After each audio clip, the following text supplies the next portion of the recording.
Welcome back, everyone. Spider-Man Noir carries guns, operates in black and white, and in the comics, he actually kills. Yeah? This is not your friendly neighborhood Spider-Man. And if you've been confused about who he really is, whether he's Peter Parker, whether he's part of the MCU, why his world looks like an old detective movie, and how he fits into the Spider-Verse, today we're clearing all of it up. Because once you understand Spider-Man Noir, it completely changes how you see the Spider-Verse. If you're new here and you love deep Marvel and DC breakdowns like this, make sure you hit subscribe and turn on the bell so you don't miss the next one.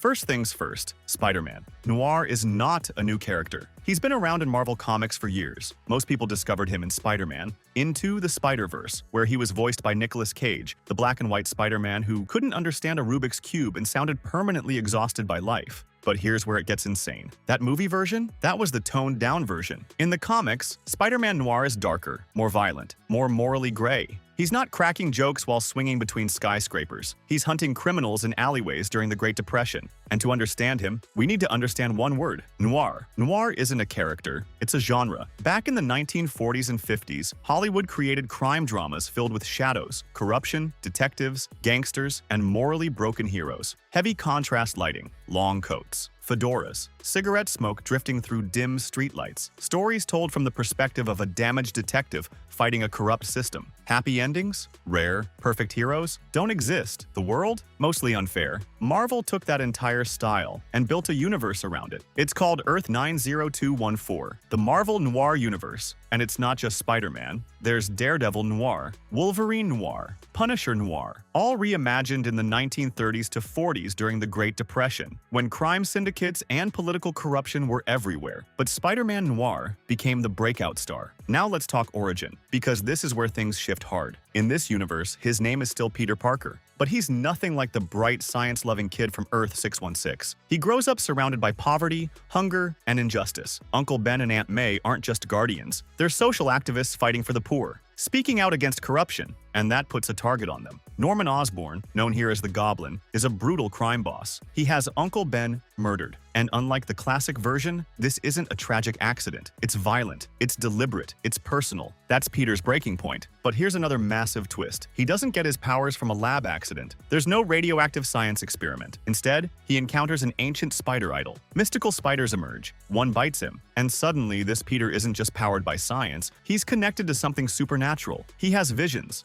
a link to a spider god. His abilities feel almost spiritual. That's a huge difference most people miss. Now let's talk about the suit. No bright red and blue. He wears a black trench coat, a simple mask, Uncle Ben's old flight goggles. It's not designed to inspire hope. It's designed to survive the streets. And yes, he uses guns. That shocks a lot of fans. But in the noir world, criminals aren't wrapped up neatly and handed to the police. This Spider-Man uses lethal force. He kills. Over time, he starts questioning that path. He wrestles with his morality. He becomes something closer to an anti-hero, and this is why he stands out in the Spider-Verse. Because when Marvel created the Spider-Verse concept, dozens of spider variants across the multiverse, it wasn't just about cool costumes. It was about philosophy. Spider-Gwen, Miles Morales, Spider-Man India, Spider-Punk, Superior Spider-Man, different worlds, different personalities, same core responsibility. And Spider-Man Noir became one of the most popular versions because he represents the idea that Spider-Man isn't about brightness. It's about responsibility in whatever world you're born into. In major Spider-Verse comic events, he wasn't just a cameo. He fought alongside the Web Warriors against the Inheritors. He had his own arcs, his own spotlight. He became proof that the mask means something, even in the darkest timeline.